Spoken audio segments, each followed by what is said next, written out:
Hi, I'm comedian Lunga Chuka the Energizer Funny, streaming live with my special guest on the Price of Fame podcast. We feature entertainment professionals on the show and find out what sacrifices were made to reach their level of success. Look forward to learning about how our guests have overcome mental health challenges, achieved success breakthroughs, what you need to know about the industry, and how you know when you actually have a talent that needs to be shared with the world. Take these episodes as your personal mentorship guidance on how to be a successful entertainer. We chat to those who have made it in South Africa and abroad. Let's make the SA entertainment industry the most supported by locals, because local talent is liquor talent. Subscribe now to keep up to date. You can also find us on all social platforms.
Good evening, ladies and gentlemen, and welcome to the final episode of The Price of Fame in Season 2. Thank you so much for each and every one of you guys that has been participating and that has been giving me personal messages in person about those episodes and how it's much has impacted you guys. It's truly an honor, and for me, I'm so happy that you get what we are trying to achieve. So it also reassures me that I'm on the right track and that I'm doing a good job. So thank you so much to all of those supporters and all of those who participated with the voice notes throughout Season 2. Hopefully we get a voice note tonight. But thank you so much, ladies and gents. For one last time, my name is Lunga Chuka. And welcome to The Price of Fame. I'll be your host for tonight and every other episode. Why? Because it's my show. All right, time to meet our guests, ladies. And yeah, also it's episode 33. See what I did there? Angel numbers, for those who know. No. Tonight's guest, ladies and gentlemen, I need to speak about a very special person. She is an actress, she is a producer, singer, Christian rapper. She's a 3-time Ingoma nominated artist for gospel music that is so inspiring. She's got the grace, she's the epitome of grace. And not only that, she's favored by the grace of God. So, ladies and gents, without further ado, please welcome to the screen the very beautiful, the very talented, the mover, the shaker. Please, she go by the name of MelisaGotGrace. Yay! I love it. I love it. I love that intro. I need that intro every day I wake up, you know? Wake up, Melissa. Guess who's in the house? Wow. Imagine you're a morning person and I come every morning. Whoa! Guess who's waking up today? Listen, I'd love that. Melissa, thank you so much for being a guest on The Price of Fame. Thank you so much for allowing us to have you here and giving us the opportunity to hear about your story so that we can also be inspired and also show a lot more love and appreciation to who you are. I found that, you know what actually inspired me to do these kind of conversations is some certain celebrities that I used to look up to, like, for example, Steve Harvey, Idris Elba. And when I found out about this story, because you see all the glitz and the glamour, and you're like, oh, they're amazing, you know, and you're so disconnected because it's celebrity life in your life, you know. But when you hear the stories where they came from, Steve Harvey slept in the car, you know, he didn't know he was going to make it. Idris Elba was on his last time before he went home, and then he just made it, you know. So it's these stories that make you feel so inspired and encouraged by these people, and if you're in the same line of work, it kind of like gives you a nudge, some sort of motivation. So I'm really looking forward to hearing your story, and I know it's just gonna those people who follow you, those people who love your music. I know it's gonna impact them in a different way. So I'm excited, and I hope there's not pressure on you. I'm just looking forward to having a really good conversation with you. And like I said, thank you for being here tonight. And thank you for having me. I'm a fan of the show, so it's an honor to be here. Awesome stuff. First things first, I would love to know, Melisa got grace. Hmm. I want to know the story behind that name, because Mm. it's and it's what you represent and everything like that. So I want to know, how did you become a Melisa God Great? So, before I became a gospel artist or a gospel rapper, I'd like to think of myself as an urban gospel artist because I sing and rap, right? Before I did that, I was just a normal secular rapper, and I listen. My sister was into hip hop, Yeah. and I was, you know how typically you get a sibling who will just follow in the footsteps of an older sibling, and I followed in her footsteps. She used to rap at, like, before it was even called Gandhi Square, Vanderbijl Square. Those of us, for those of you who know your Joburg history, Gandhi Square used to be called Vanderbijl Square. She'd rap there, and yeah, I was really inspired by her, and I started getting into this hip hop thing, and I was given the name, I think, Queena. And at some point, I went, because I was the only girl at school, at my high school, that could rap. And then at some point later on the streets, I got the name Plus, which was really, really long. The definition is not just based on my physique, but based on, I think it was proverbial lyrics unifying societies, something complicated like that. Oh, And really, really, when I recommitted my life to the Lord, I just felt like, what I was rapping about wasn't authentic to the lifestyle that I was living anymore. Because it's one thing to be talking about popping bottles in the club, yeah, which I do every now again, once in a while, but it's not really the lifestyle that I live. Do you know what I mean? yeah, So just for the sake of authenticity, I thought, let me keep my name, and what else can I bring to it, that can embrace this newfound journey, basically. And I yeah, thought, what has been there, what has always been constant in my life, and that was God's grace. God's grace has always been constant in my life, regardless of whether I was getting too drunk in the clubs back in varsity, or regardless of all of the other mistakes that I've made in my life. I am yeah. here because of God's grace. And there are a lot of people who made some of those mistakes that don't really live to tell the story. So I thought it was really important to take my name, which I love and my parents gave me, and also to take what God has given me, His grace. And basically, that's how Melissa Got Grace came together. I love it. I love it. And your sister, does she still do the rapping and everything like that, or does she also have the same influence that you have now, or is she still like in her own lane? Unfortunately, she passed away. She passed away quite a few years back. So, yeah, it Sorry. is what it is. Yeah, I'm so sorry about that. No And worries. you said like you so I also believe that you started rapping in the ciphers, right? And you rap battles. And so I'm interested about the transition, because usually when people when they turn to a cleaner way of life, like you said, moving on to the and being gospel or about everything. So usually they stop a lot of things because they be like, nah, I don't want to do rapping anymore, and then they maybe do singing or something else. But you're like, no, I'm not going to change who I am, you know. I'm just going to change what I'm saying and everything like that. Just because I'm following the Lord and all of that stuff doesn't mean that I need to change exactly who I am. So I'm just going to change what I'm saying. So can you tell us how did you make that transition? Are you still with us, or are you listening carefully? Oh, she's on pause. Yeah, guys. So just a heads up for you guys. Like Melissa mentioned in the beginning, she's moved to a new area, and something about the towers and the Wi-Fi is not absolutely 100%. So every now and then we might experience a slight glitch like this, where she looks like she's listening but not listening.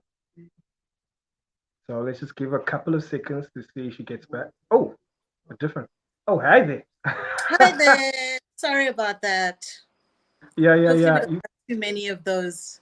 I was Cool. explaining to you backstage that I moved to a new development, and yeah, the Yeah. Wi-Fi is. I was just trying to tell them now what could possibly be happening, and I told them about you moving and the whole Wi-Fi and everything not being 100%. But yeah, let's try our best to keep it here. So, but basically, what I was saying is that usually when people move on to gospel from a different, genre of things that we're doing, they usually let go some of the things, but you still kept the rapping aspect about yourself, Mm. and you actually changed your message, and not necessarily changed who you were and felt like, no, you should leave rapping behind. You still kept rapping and you changed your message. So I would Mm. like to know you. So I know it probably hits some people different where the guys of the crew will be like, "Oh, you're leaving us now. You're leaving us now." Or even you coming across as a Christian rapper. Mm. Was it easy for the Christian audience to accept your transition? Oh, definitely not. Definitely not. It's getting there, and I'd say the youth is definitely on board, right? But the church is still taking its time. Some churches are more on board, and this is the challenge with what I'm doing, what we're doing, because there's quite a huge group of urban gospel artists on the ground, really trying to break the norm, and yeah, it's been difficult for the media to accept it, difficult for the church to accept it, but I definitely think the people are there and the people are hungry. People just want to sometimes just listen to music that is clean, and yeah, even if it's not necessarily gospel music, there's just not enough clean music out there. So for me it was very important to do this and to keep it clean, because Christian hip hop is essentially what got me saved. Obviously, I went to church, I got saved in front of the pulpit, but I got saved so many times in my life. So I would literally get saved. Next week, I'm out. I'm having fun. I'm living the old life. Do you know what I mean? Yeah, And it was so hard, it was so unsustainable. But Christian hip hop is actually what made, and it's quite big in the States, and in the yeah. UK it's rising. It's actually what got me focused on God, and what made me realize that, hey man, this is a lifestyle, and in I don't need to change necessarily who I am. Yes, I am transformed. Yes, I am a new creature, as the Bible says. But I don't need to change some of the things about my personality and about the what do you call it? The era that I'm from. The era of urban music. I'm a millennial. So Yes. that doesn't need to change just because my faith has changed and I'm on this journey with God. So yeah, for me it's really been important to drive this home, to try and get on the ground with other Christian rappers, other urban gospel artists, and to push the movement, even though it is still difficult. But we're thankful for platforms like yourself and other platforms that I've been on that are really starting to embrace it, because I think, yeah, the people are hungry, and the youth the youth needs something. The youth is not just going to get saved and then immediately jump to traditional gospel music. It sounds boring to them, so they need this, and that's why we do it. I mean, and I completely agree with you, and I'm so glad that you actually fought for it, even though that the crowd and the audience that you're trying to reach in terms of the whole gospel and the church audience, even though they may have seemed different about it, I'm Mm. glad you continue to push because I mean, like you said, you're reaching more people now. You've reached the youth, and you've reached a different crowd that maybe don't like the traditional old gospel way of listening to music where you're always hearing a choir and all of those things and just the same tone and all of that stuff. And I used to listen to gospel music in terms of like, I have to respect this, so let it play. And Mm. not I want to listen to some gospel music now. It was never Mm, really that excited me. So if I could play a hip hop track, that's what got me inspired. And like you mentioning, like, because I'm thinking now this group, I'm not sure if you're familiar with him. The name is called Dream Junkies, Christian mm, rappers. You mm, should really check them out. They have a mm. whole hip hop feel to it. Like at first when you listen, you think it's like hard hip hop, but when you listen to the lyrics, and it's like, oh my word, they like deep and they're talking about God and all of this, and sometimes quote something out of the Bible and all of that, and rap about being clean and rap about being soldiers of God. And I'm just like, I feel that. I'm listening to that in the gym and all of that stuff. But me personally, I don't listen to any other gospel music. But if I want to Sure. get my I want to get my fix and think purely, and I'm gonna go to that. That's gonna be my reference. You know what I'm saying? 100%. So you're worshiping while you're training. Who would have So thought? exactly.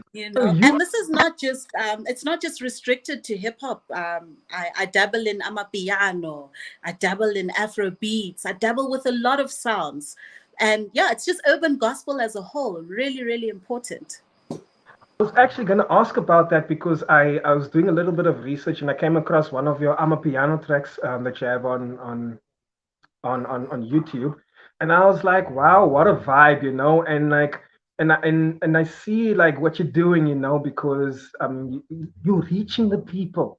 You're going out there and you're consciously saying, okay, this is what this crowd is doing now. This is where the people are moving to now. How do I Mm. fit movement? Because you're not just like standing on your one side and doing your own thing. You're fitting in. Oh, we into Afro beats. Boom. You give us also something to listen to. And it's so easy that your song will just slip in with the playlist. It's not like, change the song. Yes, Oh my yeah, God, yeah. I love it. I love it. Often people are like, is this a gospel song? And it's almost like, I've caught them out, which is awesome. It's great. If I'm going to let you listen to a gospel song with or without your consent, I'm happy because the spirit is around you and it's positive vibes. I mean, especially that I'm a piano jam. I was moving around in my room doing whatever I'm doing. And if I didn't know that I'm actually listening to a gospel artist, I would have just taken it as another I'm a piano jam. And then Yes. you're enjoying, and eventually you learn the words because you keep enjoying. And it's like, oh my word, am I singing gospel this whole time? So I really, really love that. All right, Melissa, a little bit about your upbringing. Take us to where you grew up. Who was Melissa before this journey? What kind of friends do you have? What was your upbringing? Paint the picture for us. Born in Soweto, raised in the south of Johannesburg, proudly from the south, based in the north right now. And yeah, I mean, Melissa has always been an artistic kind of child. Grew up in a family of music lovers. And that sort of, lent itself to my sister, as I mentioned, being inspired and really getting into hip hop and even just enjoying music in general. And yeah, vibing. I mean, no one was really a musician. Mom and dad weren't a musician, or my parents who raised me weren't musicians. But the love of music has always been something that has been around in my life.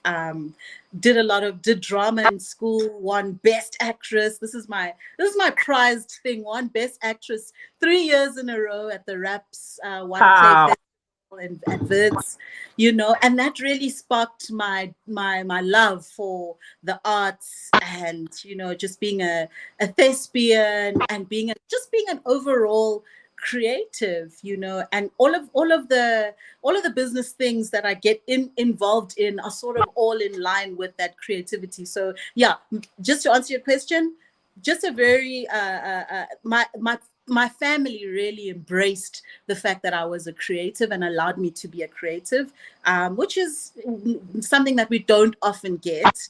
And I'm so grateful for that because it's really been able to, allow God to show me his plan for my life, even though I've fallen off course from time to time. I mean, at some point I was working in corporate, but also still in creative. I was working for one of the top commercial radio stations in the country. And yeah, training voiceover artists. Now I am a voiceover artist. So it's really just been, I mean, the arts are the arts. I'm part of the arts. The arts and me, we are one thing. You think arts see, Melissa. And 100%. I was about to ask now, how did that conversation go with your parents, seeing that an artist and you want to pursue the art and that, but you said like they were very acceptive, and supportive. So that's pretty good. And I don't know, is it safe to say that you kind of grew up in an area like mine where we are very much exposed to drugs, alcohol abuse, gangsterism, and like what's the name? Peer pressure. Were those things ever a factor or a challenge to you growing up in your or part of your journey? Oh, definitely. I mean, the South has its things, man. I love the South, but there are a lot of people that are still in the South, and that's okay. But they're still in the South at their Yeah, mother's house. They're still there. We went to school together, and they're still there in the same place. And I've really just always been a dreamer, and even now, I feel like I haven't reached the pinnacle of what God's plan is for my life. Do you know what I mean? And yeah, so those influences, just like you, were there. But I think this dream, I think this plan for my life that God has always had and kind of shown me a slice of, has just always kept me focused. yeah. And so the influence, look, I did have a bit of influence here and there, and I did go off track here and there, quite a bit off track, but I came back because Yeah, the focus is there. yeah. And I believe you wrote your first song at the age of 13. Yeah. Yes, yes, I And did. what was that like? Was that the beginning of, was that you taking yourself seriously, or were you doing things a lot before that, or was that like, yo, this is who I am and this is where I'm going forward, or were you just taking a chance at the time? What was that experience like? Look, I got tired of writing the Brat and Lauryn Hill's lyrics over and reciting them. And I was like, listen, man, I can't be going to ciphers because now the pressure, this is high school, grade 8 or grade 9. The pressure is on now to be part of these ciphers at school. And I really couldn't go. Hip hop culture is brutal. And you really have to know your story when you're a rapper, and you have to have a thick skin as well. And so I realized that, listen, these verses, these other people's verses are just not going to cut it. And so I literally just sat there. I really didn't like science, and I'm not encouraging any kids to do this in their science class, but I did, sat there in science, started writing my rhymes, and that was it, man. It was called Poverty. I don't know what I was talking about, but I I had a love message. I had a message. And yeah, I think even from there, I started writing from my own personal experiences, from other people's personal experiences, from what I see on TV. And that really, I'm glad I started at such a young age, because that really helped me with songwriting, which is something a lot of artists struggle to get around to doing. that is so beautiful. And what I will actually so love to hear that song. Did you release it, or is it just something that you wrote? It's whack, Lunga. I know a few verses. I'll give you a few lines. And if I don't remember it, please. I'm not gonna expose my age, but I don't remember. It was a long time ago. Okay, let's go. I'm not gonna laugh. Okay. It went something like this. Poverty is like a sudden disease. It looks you in the eye and leaves you weak in the knees. Poverty is like a terrorist attack. It strikes those who are innocent, those who can't fight back. What? Poverty has no color. It draws a line that separates us from one another. And when poverty strikes, yo, you can't see the light. That type of can make you lose your appetite. If I was you, I'd suggest that you listen, because poverty is the type of thing that changes intuition. So obviously not the gospel rap bars, not as clean. But listen, that was a 13-year-old who knew poverty, experienced poverty from other people's experiences, experienced poverty from my own lower to middle class families' experiences. And yeah,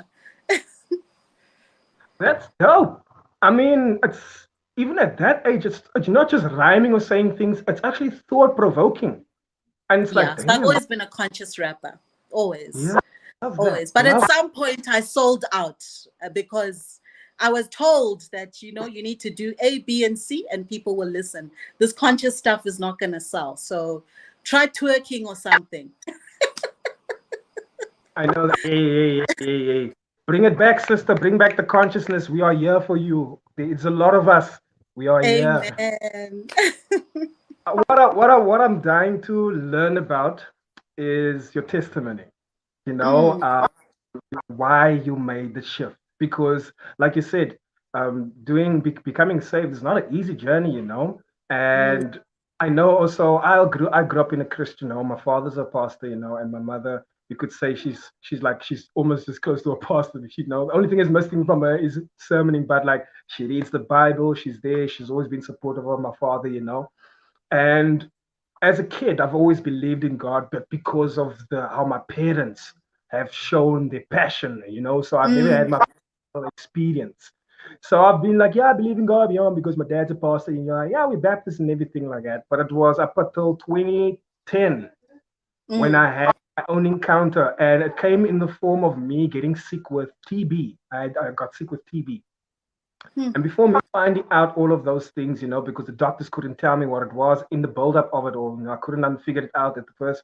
My dad came to me and he was like, listen, you know, sometimes when everything is being stripped away from you in your life and that kind of thing, and no one really has answers for you, sometimes God is trying to reach out to you. So I was like, yep, oh my snap. And I thought about it and I was like, I was going to doctors, I'm talking to people, and I never prayed about it just once yet. The moment I sure. prayed about the moment I prayed about it, and I'm like, God, is this you? You know, do you have a message for me? Are you trying to speak to me? Because I'm listening, you know. I feel like I'm Mm, dying listening. I need throw me a bone or mm, something, you know. And then visions and dreams came, and through those mm, visions and understood that he was speaking to me, and mm, basically my transition phase to become the person that I am today, and showing me the direction that I'm supposed to go, and making me aware of the gifts that I'm using now today were seeded in me since birth, before my name. mm, I need to like open it, you know, and work on it and actually do what I do and bring joy to people. So I was like, mm. I understood that. I hit the road running, just like I envisioned.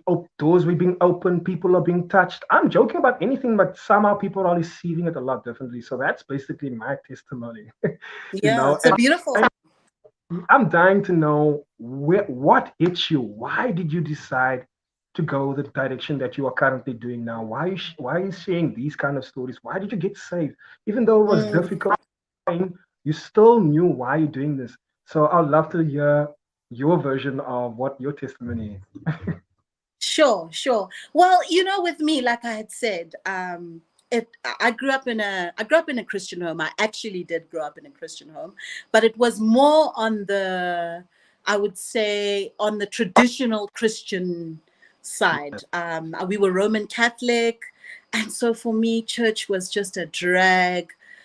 Like I understood it from a Bible school perspective. I understood God from, you know, from a paper book technical Yes. perspective, but I never really encountered God in my life. And you know, so I completely went away from the faith when I went to varsity.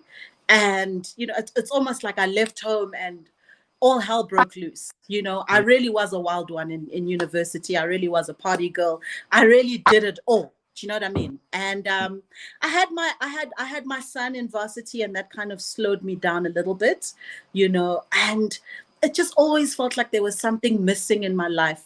That slowing down didn't necessarily lead me to God immediately, but like I said, I just found myself, I mean, every 3 months it's me at the church asking to be saved again. Like I don't know how many times I was saved. And I think it's only until I really understood the concept that it is actually a relationship as opposed to religion.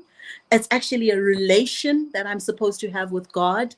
It's like getting to know him one on one, you know, and finding out what he has to say about me, because he only has plans for me to prosper, you know. And I did kind of get to the point where I was, you know, down and out. I wouldn't say I hit rock bottom, but you know, I was kind of like in the middle of all these new age in this new age religion and, you know, manifesting and all of that. But there was just something missing. I mean, it still felt like religion, manifesting, and all of these things. And I'm sorry to anyone who's in that, but this is my story, and it just wasn't.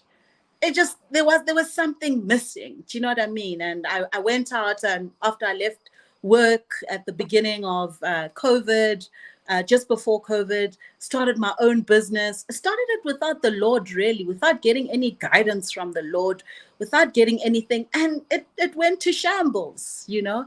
And I was just like, you know what, God, I'm trying this thing out. If this doesn't work, I don't know. I'm just gonna, and I really gave myself to God. I really recommitted my life to God.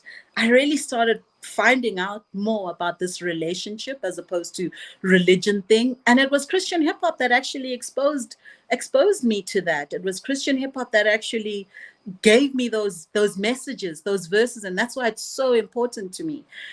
And yeah, it was kind of a bit of a rock bottom, that got me there, but not too much, because of God's grace. Not too Mm. much. The fact that I knew Him, I just didn't know how to work my, like, if I do this God thing, do I have to quit everything? And I came as I came smoking, I came drinking, I came doing all of it, and slowly but surely the Holy Spirit starts to work on you, and you don't even need to worry about changing all of those things, because, you know, when you've got the Bible in you, when you've got the Bible next to you and you're reading it and you're meditating on it regularly, the Spirit just takes it all away, and you don't need to rely on anything. You don't need to rely on alcohol. You don't need to rely on drugs. You know, you just rely on the Word. And for once, feeling like I can just let go and let God was the most amazing thing, because being the hustler that I've always been, find I always found that I had to be in control of everything. And once I let go and I just let God do what He has to do in my life, awards came.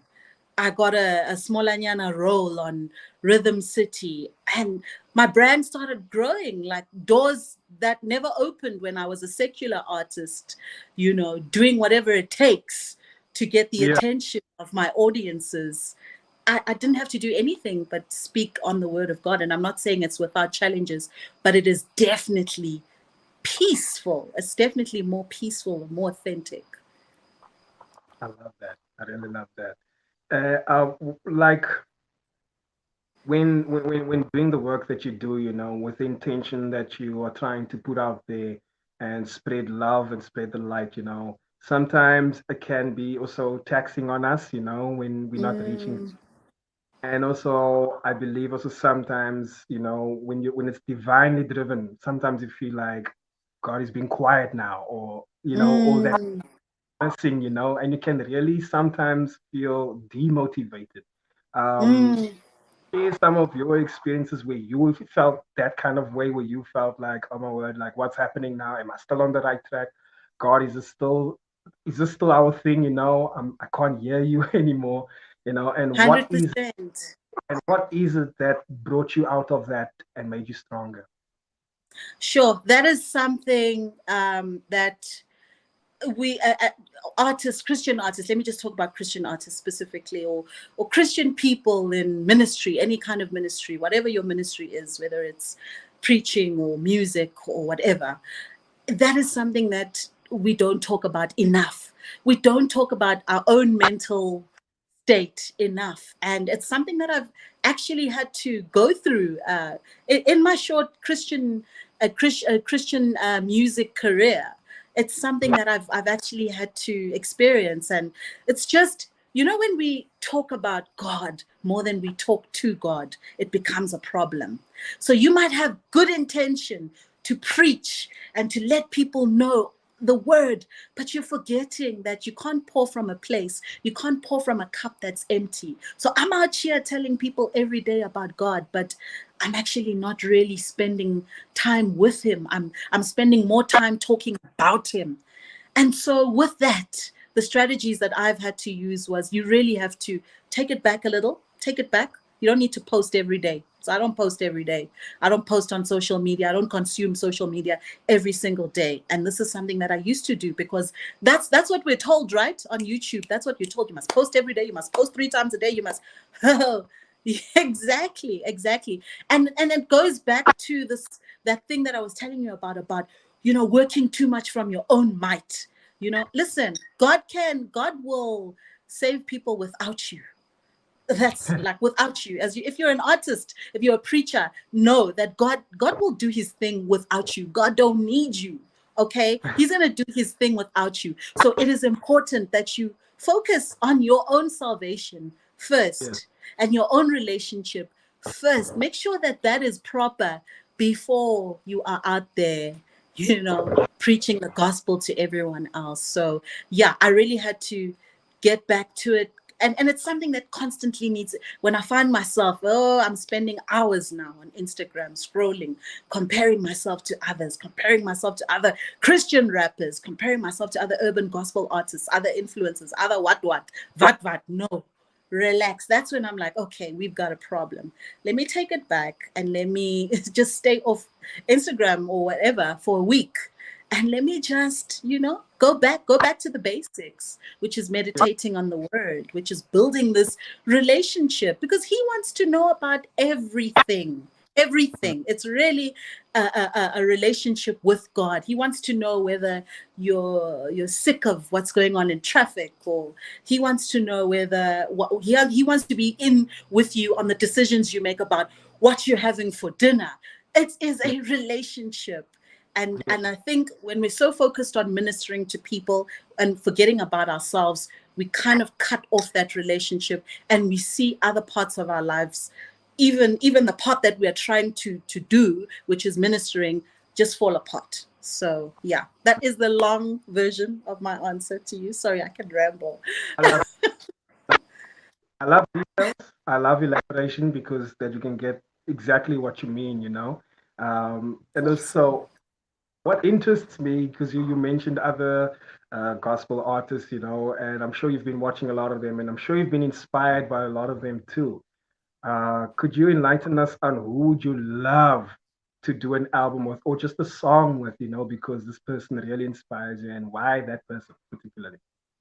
Ha, Lecrae. I have to work with that man. Like, I'm saying it now. I'm saying it now, and I'm going to screenshot this thing. I'm going to work with that man one day. Like, and it's not to worship him or anything, but he has done so much in growing this culture, in this industry. Yes. His record label, Reach Records, has so many gospel artists that are gospel rappers that are so talented and have so much to give to the world. And he is at the top of that. He is running with that, and it's all his vision, and we thank God for him. And he's also very innovative. He's been in the game for long, but if you listen to his music now, it sounds like the new wave. Do you know what I mean? So he's always relevant. He's always relevant, and that's what I love about gospel rap as well. It's got no age. Whereas in the hip hop world, they say, you must retire by the age of 30. The gospel world, listen, we can listen to your grandpa rap as long as it's the gospel, and he's got a bit of swag, because we gotta, come on, we're Christian, we gotta have some swag. Let's go.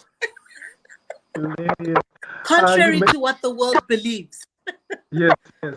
I mean, I'm thinking now about someone who I really also appreciate and does also gospel music, but in such a way that you don't even know he's doing gospel music. Mali Music. Do you know Mali Music? Yes, Ah, yes, I love. do, I do. Whenever I need time to, like, I want to refocus myself, or just like quiet the mind, and, like, Yes, get in touch with my inner self. I play his music. It's a perfect music that gets me there. My he favorite one is Yahweh and All the Glory Belongs to You. Those songs, sure, my hands beautiful in the song. air. When I'm listening to that, my hands are in there. So, like, yeah, I love that so much. The other question, what I wanted to ask. Oh, He's also one of those artists that'll make you feel like, is this a gospel song? That's what I yeah, like about it as well. yeah, Huh? Huh? Am I listening to a gospel song? No, man. But let me listen to it again. yeah, It's yeah, gospel. yeah. I love it. I love it. I need to indulge some of Lecrae's material. I've heard about him, but I've never really listened to his material. So I need to open myself to what he's Bro, also. start from the beginning to right now and look at how this guy stays relevant. Like, Wow. yeah, it can only be God for real. I want to know something. Hey, dropping bombs here in between. I want to know something interesting about you. So we know a lot of things that your bio has said, and we had some conversation about. I want to know something that nobody knows about you. A little. Ooh. Are you? Do you like? Are you like? Are you into horror movies and that kind of thing? Or you're not freaked out by blood? Or you have a secret talent in making cooking? Or what is it? What is something special about you that It's nobody? special. I don't. Even weird or funny, but something about you that we don't know, that most people don't know. Yo, a lot of people don't know this. And I'm quite the prankster. Like, I am the prankster of, yeah.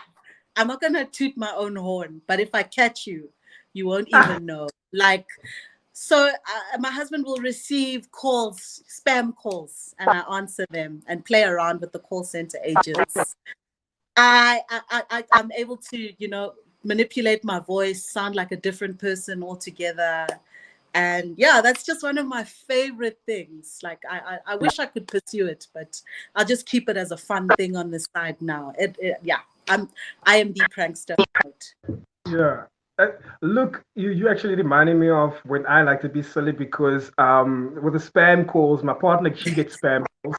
But it's like the minute she answers, they hang up. So it's almost like it's stalkers today. But what I get Yes, is sometimes get like on my Instagram, I'll get DMs from people, from pages of people that I know, but clearly they've been hacked. So now through yes, those, they start asking me stuff about, hey man, invest in this, and I can hear, but I can see by the text like this is not how we speak to each other.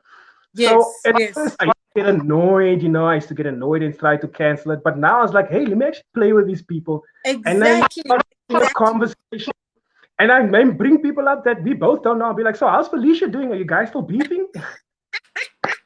And I just change the subject all the time. And they keep going and they're getting annoyed at this point. But and then I try to call them and then they hang up and like, please don't phone me. And like, and now they don't have to get rid of me. And it was first me trying to get rid of them. So Yeah, yeah. No, I feel you. I feel you. It started the same way with the spam calls for me. They're irritating. It's like, how did you get my number? Ha, ha, ha. But I've noticed over the years they are increasing. Like it's almost every day that he gets a spam call. I don't know why I'm not getting spam calls. Maybe because I don't know. Maybe he's got more money than me, and they know that he's got more money than me, and they're calling.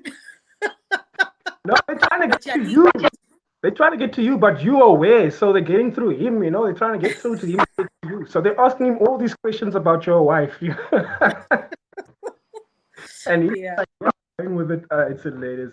Listen, I would like to know about your experience when you worked with Tone Jones. I wish it was a more spectacular experience, as mind-blowing as it is to work with a Grammy nominated producer. It was really just I'd say it was God, because I mean we're sitting in the middle of lockdown, bored, nothing to do really. And I get this email from this producer, and he's mentioning a producer that I've never been on emails with. He's mentioning all the beats that he has and whatnot, introducing himself. Don't really know where he got my email. I don't know if I signed up to some artistry thing or whatever. And I took the opportunity. I did a little bit of research on the guy, found out who he was, listened to his sound, and I messaged him back and I was like, bro, do you have any beats for me? I'm in South Africa. I'm starting out. Do you have anything for me? Sent me a couple of beats, did magic after that, and the rest is history. But it really was, I think, a case of the lockdown really allowing us to work with different people from all over the world. Everyone was just on their phones or on their laptops. And so it was a really slow, but a really productive time, especially if you're an artist. Mm-hmm.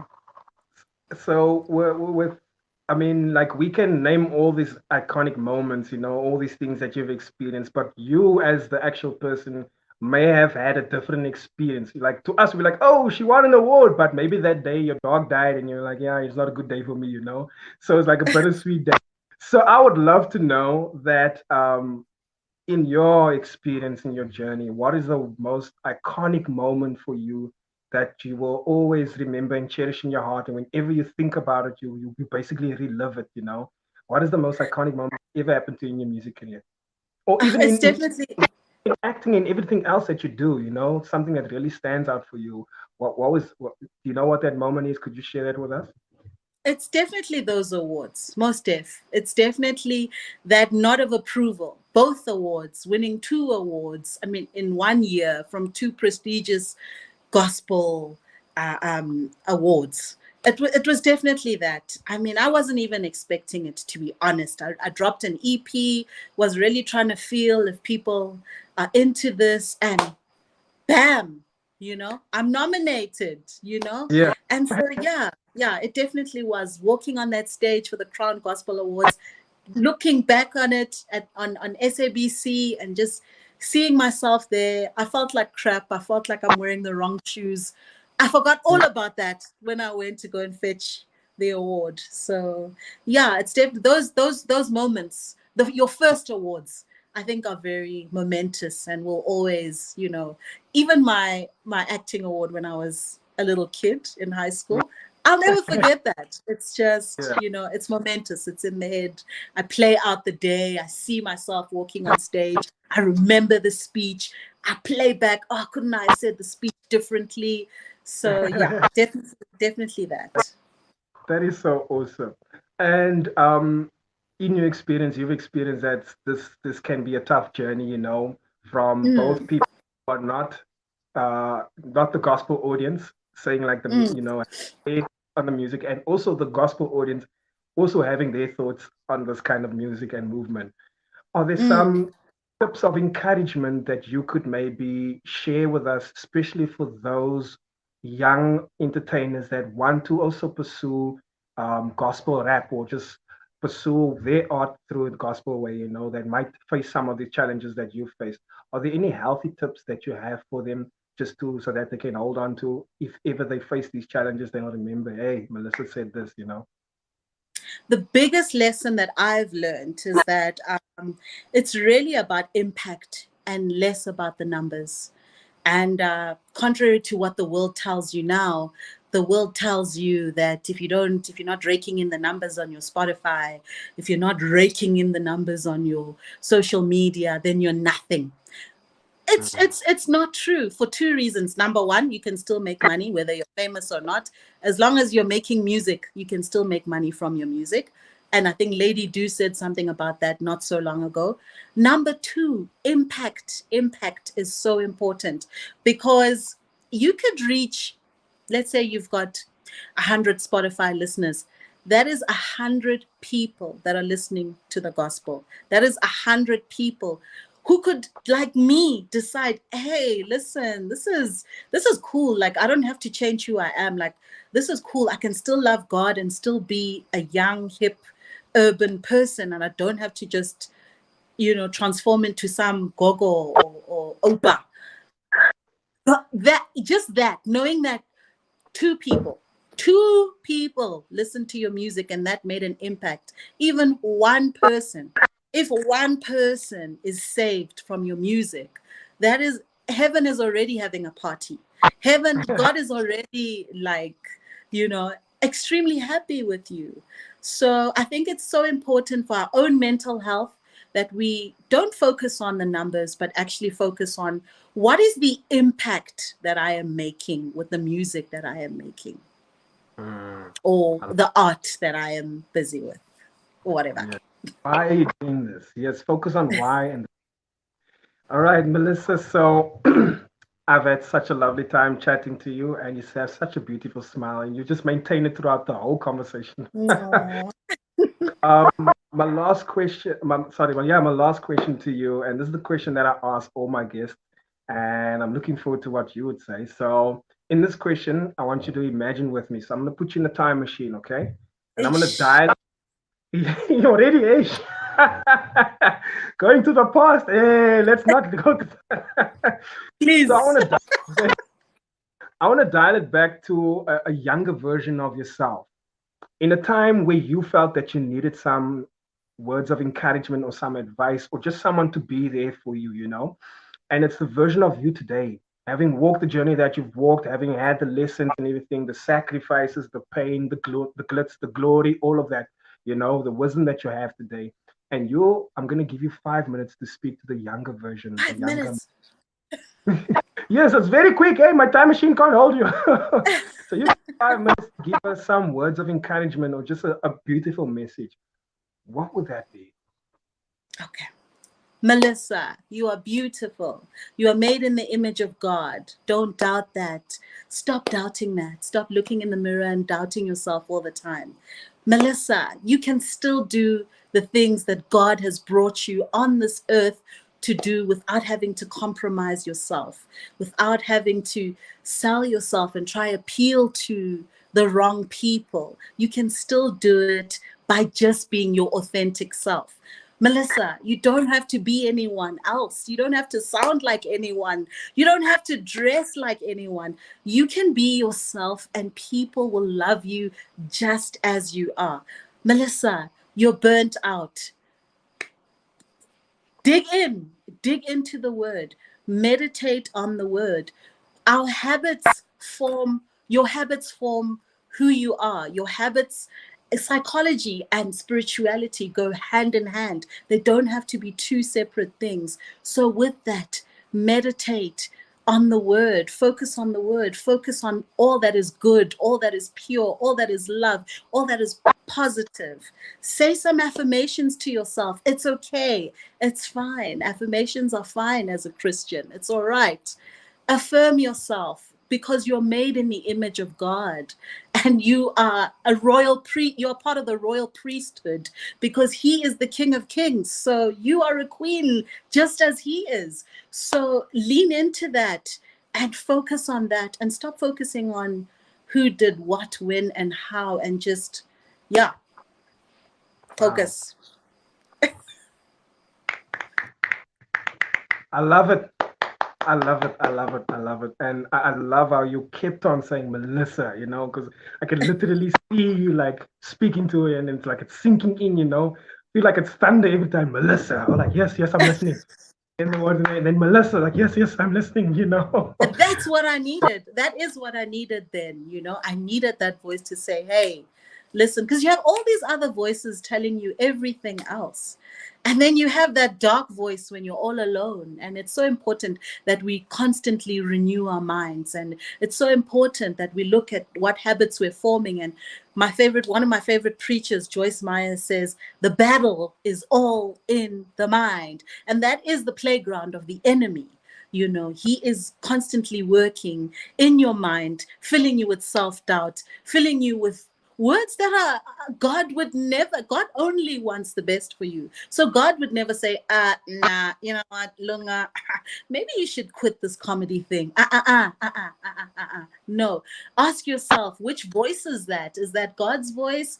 Is that the voice of the enemy? Just, renew your mind. And the only way to constantly, you know, uh, stay up to date with that is by renewing your mind. So even if you're not Christian, your meditation, just renewing your mind and taking a breather and we all need to have some kind of value system in our lives, looking at whatever your value system is and bringing it back to that, constantly reminding yourself this thing needs to exercise every day and it needs to be reminded every day, because this can either make you or break you, your mind.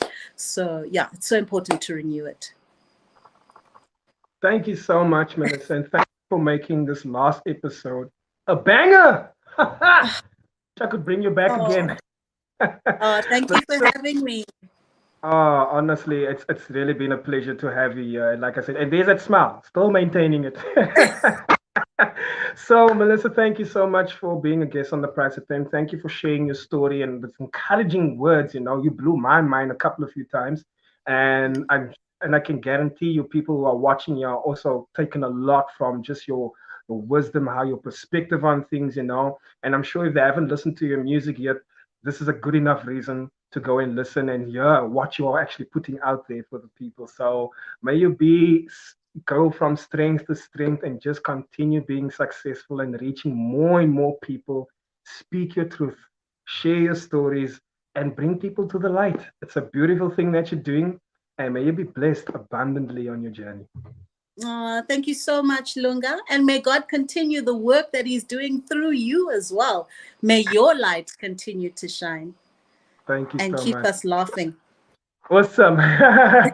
So before I let you go, is there anything that you feel that I didn't give you the opportunity to share on and you maybe just want to share before we go? Nah, I think you've covered everything. Follow me on all social media platforms, guys. Let's connect. Let's get there. There's a lot of things going on your timeline. If you need a Yes, dose of positivity, realness, authenticity, some fashion as well, yes. come through. Where do we find your music? What are the platforms that your music are on?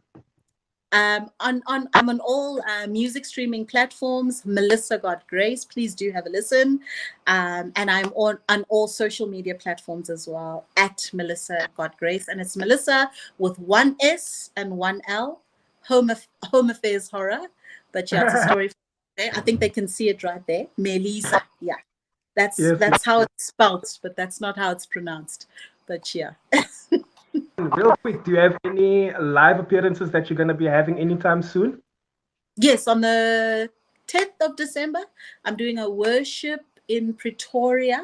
I will upload more details on my social media platforms, but it's a nice little gig that I'm doing with a nice, really wholesome team of people who are trying to do worship in an unconventional way. So, Biki Gangani people are starting to, vibe with this urban gospel thing and just worshiping in an unconventional, different way, but still worshiping. So please check out all my social media platforms and book me. I am available for your church, for your birthday, for child. Book me. Everything.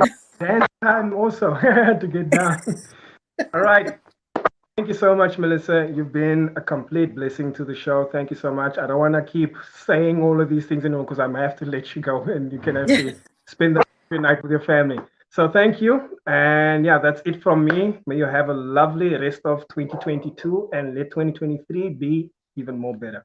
Good night to you. Amen. Likewise. Same to you. And I'm glad the internet behaved.